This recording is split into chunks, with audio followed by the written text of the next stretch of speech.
Somewhere in Japan in 1958, Honda's engineers were cooking up a two-wheeler wonder that would go on to conquer the world. Ladies and gentlemen, meet the Honda Super Cub.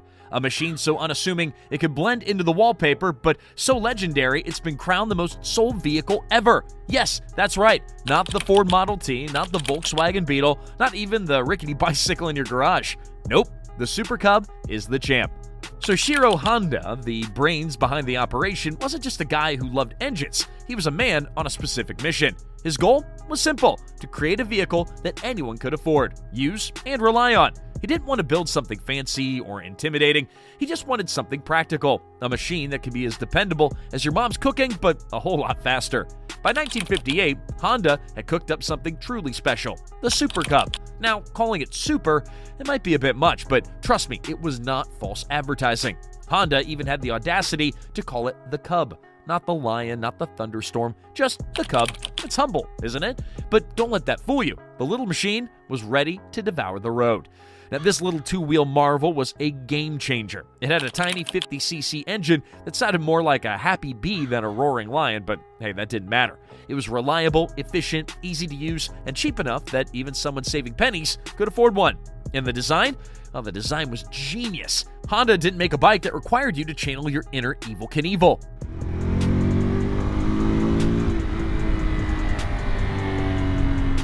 The Super Cub had a step-through frame, so you didn't have to throw your leg over it like you were mounting a horse. It also came with a leg shield, which not only made you look like you knew what you were doing, but also kept mud and rain off your pants. Practical and stylish. The Super Cub, it wasn't just a bike, it was a marketing masterpiece. Honda launched an ad campaign in the US with the slogan, "You meet the nicest people on a Honda." It was revolutionary. Back then, motorcycles were seen as the domain of bad boys in leather jackets, who probably got into bar fights on the weekends. Honda, well, they flipped that script. Suddenly, motorcycles weren't scary, they were for everyone.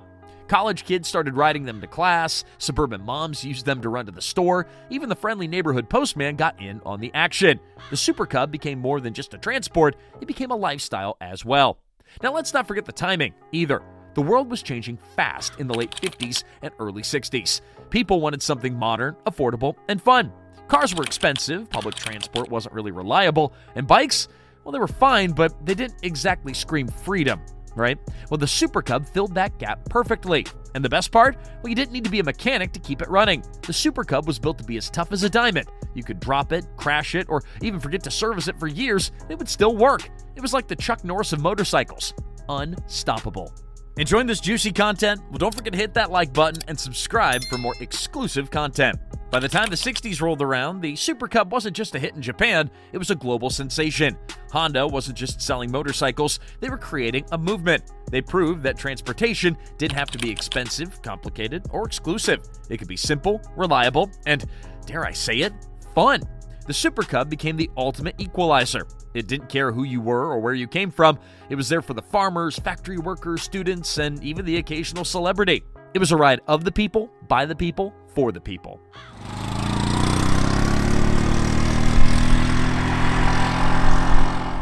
Fast forward to today, and the Super Cub still holds the crown as the most sold vehicle ever. That's right, it's not the Toyota Corolla or the Volkswagen Beetle or even the Model T.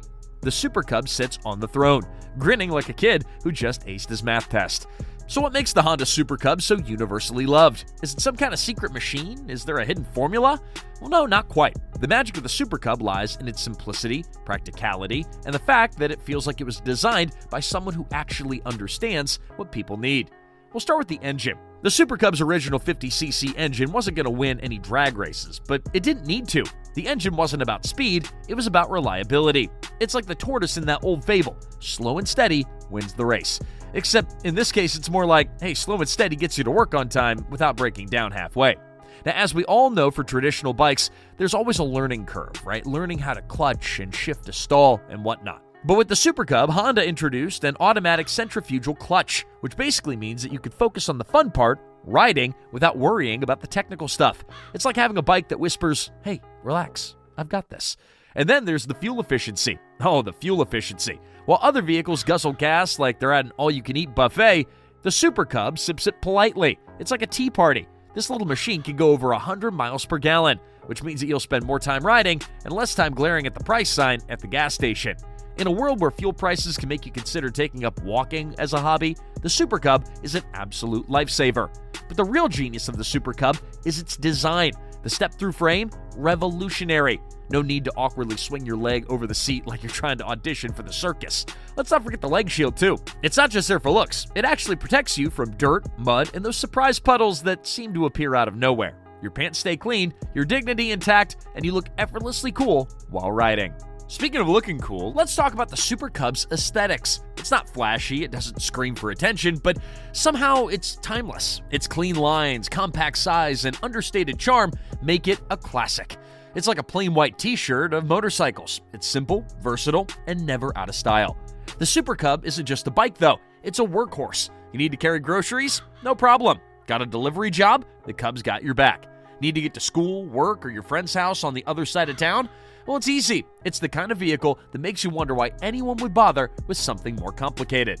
And here's the thing, the Super Cub, it's not just practical, it's dependable.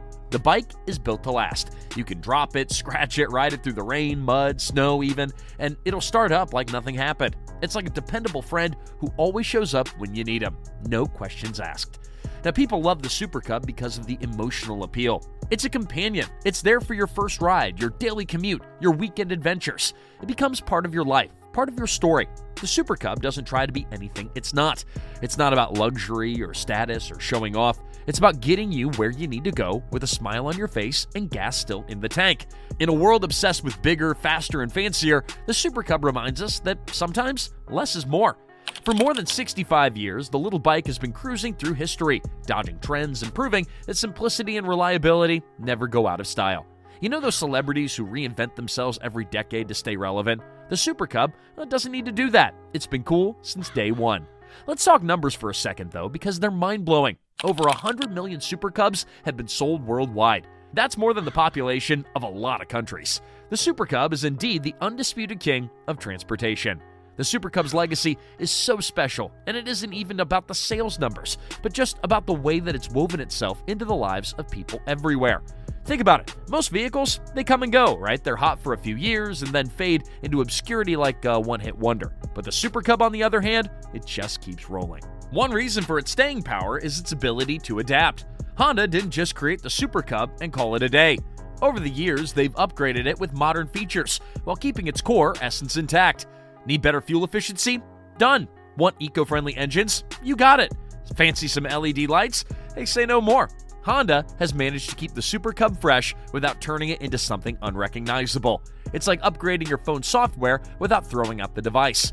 Honda isn't just sitting back and basking in the glory of its past success. They're still finding ways to make the Cub better. Recently, they've even introduced electric versions, proving that the bike is ready to take on the future while staying true to its roots. It all started with a simple idea: create something that works for everyone. So Ishiro Honda and his team didn't just make a bike, they made history, and the world has been riding along ever since. Hey, what are your thoughts? Do you think that the Honda Super Cub is the greatest vehicle ever made?